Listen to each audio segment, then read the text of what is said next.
Bon, et donc, 3 heures du mat, toutes ces précisions faites nécessaires pour essayer de collectivement contribuer à améliorer et rectifier le tir.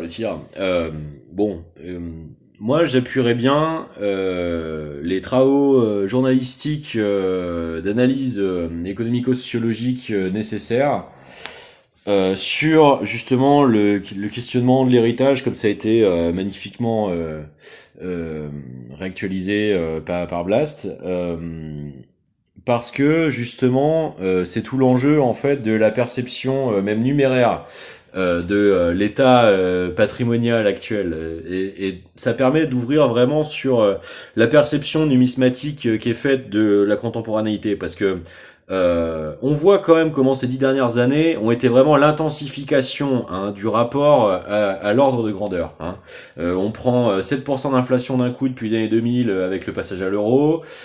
C'est l'effondrement de la justice symbolique avec la paroxystisation escobariste du rapport des légitimités des mandatures exercées vis-à-vis de l'indépendance de la justice, parce que le 11 septembre, on sait très bien que c'est l'escobarisme ultime, c'est-à-dire c'était la crise de la bulle des internets de 98-99, dont les équivalents de la haute autorité des marchés financiers détenus dans la tour numéro 7, dans les annexes du Pentagone, et dans les sous-sols du World Trade Center, qui était la cible de la destruction. Donc, et derrière, ça s'est accompagné de l'épicycle des nouvelles guerres du Golfe, qui ont pour seul objet en fait d'essayer d'accaparer l'inféodation de toute la région, de tout l'ancien empire assyrien et zoroastrien, du point de vue archéologique.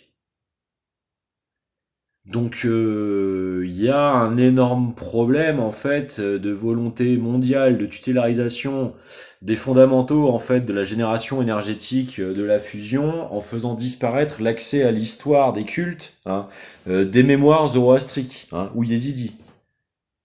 Donc c'est ça l'objectif civilisationnel vraiment derrière. Donc il y a ce problème du rapport à l'étalon aurifère, symbole solaire par excellence, l'étalon or. Et donc, psychosociétalement, il y a du coup cette question de l'ordre de grandeur, quoi. C'est-à-dire l'idée même qu'on se fait de l'étendue de la richesse qu'on vaut, dans les rapports historiques au trésor. Donc, non seulement la monnaie est passée à création ex nihilo depuis... regardez le documentaire The Money Master, euh, le scandale du fonctionnement, de la financiarisation des banques d'affaires et de leur tutélarisation sur les postes décisionnaires des légitimités démocratiques. La fortune de la Rothschild à l'occasion de la manipulation, de l'anticipation informationnelle de l'échec militaire de Napoléon à Waterloo, et du délit d'initié que ça permet de constituer préméditamment pour rafler la bourse de Londres et constituer l'immense fortune de cette famille. Comment encore aujourd'hui, ce sont des dirigeants sortis de la Rothschild depuis la talocratie via Sarkozy et via Macron qui ont mené la France à ce désastre socio-économique. En quoi? En 15 ans? Enfin, un petit peu plus, quoi, de 2002-2025. Mon Dieu, quoi. Et donc, moi, je voudrais qu'il y ait un vrai travail journalistique. Je suis en train de le produire. S'il y a plus rapide que moi, mais tant mieux. Je pense que le plus rapide sera le mieux. Moi, je voudrais recombiner toutes les données de l'évolution justement de la part de l'héritage dans les rapports patrimoniaux actuellement. Parce que donc il y a cette idée que c'est passé de 35 à 60%, selon les chiffres justifiés dans l'exposé fait. Mais moi, je voudrais revoir le détail de l'évolution en fait des méthodes de calcul entre les époques, entre les années 70 et aujourd'hui, la parité de pouvoir d'achat du prix de la devise dans la proportionnalité de la chose, l'effondrement du rapport, pareil, en parité de pouvoir d'achat du salariat par rapport au prix à la consommation courante. Parce que ce que je questionne encore plus que l'hérédité, c'est toute la destruction socio-économique des possibilités d'accélérer les enrichissements permettant de déployer le patrimoine, de viabilisation de base des conditions de vie qui permettent de penser un futur ouvert. C'est ça qui m'intéresse vraiment psychosociétalement. C'est-à-dire, il y avait aussi la question du mariage. Hein. Je veux dire, au mariage, il y avait la dot. Donc il y avait l'installation des jeunes mariés dans l'établissement foncier matériel qui permettait de considérer le mener sa vie autrement. Hein. Aujourd'hui, la majorité des gens sont locataires jusqu'à très longtemps dans leur vie. Donc il y a ce levier de d'intranquillité existentielle, civilisationnelle permanent quotidien, de la précarité financière, qui fait que du coup c'est pas possible d'avoir un rapport civilisationnel autre que la rivalité de survie beaucoup plus largement stimulée dans ces dispositions-là que ne l'étant pas. Donc c'est là où il y a aussi le rôle des évolutions vis-à-vis des traditionnalismes qui est beaucoup plus profond que simplement les revendications de liberté fondamentale. C'est que il y a aussi des effets structurants en fait de teinture psycho-affective, de représentation du réel au quotidien. Donc voilà pourquoi toutes ces données m'intéressent vraiment particulièrement. Parce que je voudrais, je pense que c'est le cas, démontrer comment il y a une continuité historique depuis la création de la Banque internationale des règlements vis-à-vis de la paupérisation en fait anti transmission et traditionnalisme des générativités qui a été progressivement absorbé pour devenir aujourd'hui l'antagonisation strictement anticolonialiste. Parce que ça c'est hyper important sur la façon dont ce sont nos légitimités civilisationnelles propres qui sont attaquées, y compris dans leur processus d'humanité. C'est-à-dire que l'occidentalisation, d'effacement de notre véritable culture des racines, qui nous est kelto-gauloise hein, profondément, et non pas occidentale.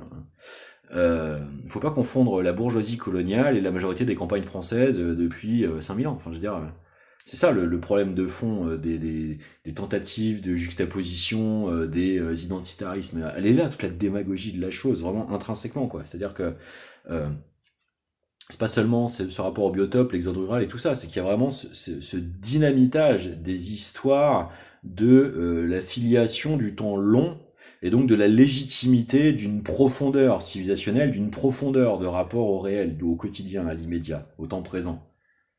Et c'est ça qui renforce d'autant plus notre exposition, notre vulnérabilité à l'emprise et à l'hyperstimulation des régressivités les plus violentes aux compulsions prédatrices diverses. Ça ne peut que faciliter toutes les phénoménologies derrière d'emprise, d'hypnose, de conditionnement, etc., etc. Donc économiquement, je pense qu'il faut absolument creuser cet axe et vu que je serai toujours un incontinent empathique vis-à-vis de ma propre monétarisation vis-à-vis de Salomé, bah je dis clairement les choses publiquement si ça peut grave la motiver. Comme ça, je pourrais faire semblant d'avoir une influence géniale sur des gens utiles. Et puis, je serais ridicule jusqu'au bout. Donc, voilà, il faut absolument creuser ces axes parce que je pense qu'ils sont réellement décisifs sur la véritable stratégie d'emprise sur l'Europe de l'Ouest par les tentacules les plus invisibilisés de la tentative d'imposition des néo-autoritarismes ou des conditionnements d'inexorabilisation à des violences sociales d'envergure. Parce que c'est le réflexe aussi du système de valeurs des dominants depuis 2 siècles et demi. Et je dirais aussi, c'est surtout le problème en fait autogène de la réflexion castique. C'est-à-dire que il y a même une forme d'impensé de l'inconscient du fait que il y a des ancrages beaucoup trop profonds du dogme extractiviste thésauriseur dans le fonctionnement des économies internationales comme un rapport à la démographie même. C'est-à-dire, encore une fois, l'étude de l'étude de l'évolution des droits fondamentaux intrinsèques aux démocraties, donc particulièrement à travers le prisme de l'histoire française, puisque c'est quand même le pays dans le monde aussi qui a fait cette articulation en fait de la Déclaration universelle des droits de l'homme à la Charte de l'ONU. Donc c'est pour ça que je m'intéresse particulièrement aussi à la philosophie du droit dans le cas français. Euh, Comme je vous le disais dans une précédente vidéo, il y a cette translation progressive de la fondamentalité du droit universel à l'existence à celui de la réduction à l'employabilité utile avec c'est le devoir de chaque citoyen de travailler. Mais qui fixe en fait la nature du travail et l'indicateur économique de la valeur du type de travail produit? Il y a des travaux intellectuels, des travaux de cheminement perceptuel. Donc, qui définit qu'est-ce qui est du travail ou pas, en fait, vous voyez. Donc, voilà, où ça touche profondément aussi à la démographie, et on voit comment tous les discours démagogiques finissent, aboutissent sur des soi-disant dépopulationnismes nécessaires pseudo-néo-malthusiens qui servent en fait les autoritarismes néo-cyberfascistes les plus génocidaristes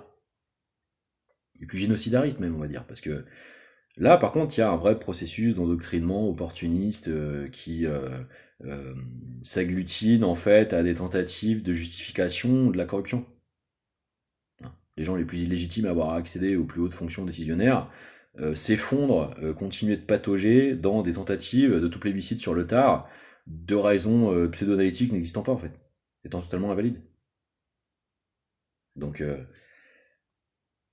vu que on est quand même nombreux à avoir fait le chemin jusque dans les fondamentaux scientifiques de démontrer que non, c'est absolument intenable en fait comme nécessité d'opérativité de massacre de masse. Il n'y a aucune raison scientifique à le faire. Euh, Si vous voulez, on a d'autant plus la nécessité en fait d'en produire la dotation méthodologique indubitable au plus grand nombre possible pour sortir de l'abjection d'insultes pseudo-existentielles faites à l'intelligence collective, quoi. Il y a même un moment où je pense que il faut définitivement extraire ça en fait de la possibilité d'empoisonnement, de perduration d'empoisonnement de l'inconscient collectif, quoi. C'est un des meilleurs grands chantiers possibles de l'humanité, si vous voulez, je pense.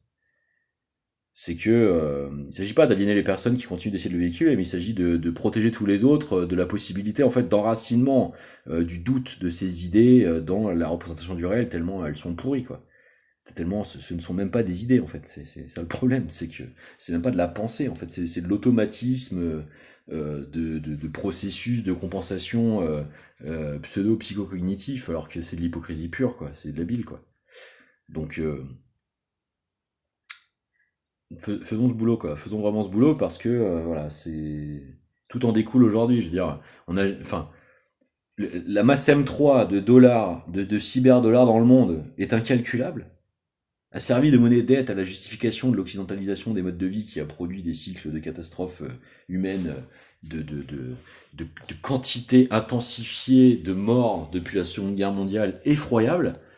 Euh, les trois grands indicateurs majeurs qui est la répartition de la richesse produite par rapport à son intensification, euh, l'espérance de vie générale et la mortalité infantile, euh, fait que on voit comment c'est pas possible de se dire que on a atteint l'équivalence en fait de la capacité informationnelle actuelle informaticisée avec une raison économique internationale de fond en fait. Il y a quelque chose vraiment profondément qui dysfonctionne en fait. Donc euh, continuons de se vouloir être les pays phares en fait qui démontrent l'imposture situationnelle de la chose, hein, paradigmatiquement parlant, et faisons-le avec les outils les plus puissants de démonstration analytique, quoi. Parce que je pense que c'est vraiment là que ça se situe, quoi. Euh,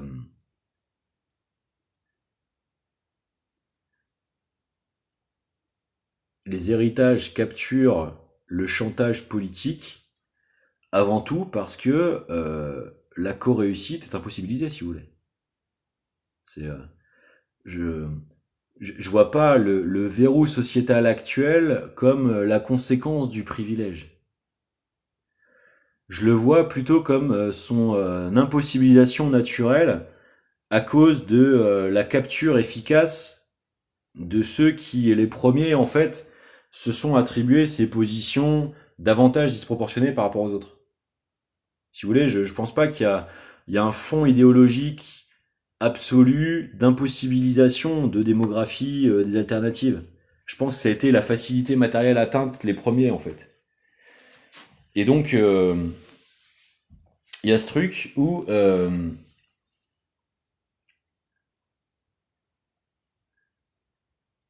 il y a cette histoire de la petite fille de Keynes avait déjà, dans les années 80, il me semble, découpé la société allemande par tranche fiscale, et donc avait fait le bilan de l'intégralité des lois fiscales par tranche, et donc était arrivé à ce constat hallucinant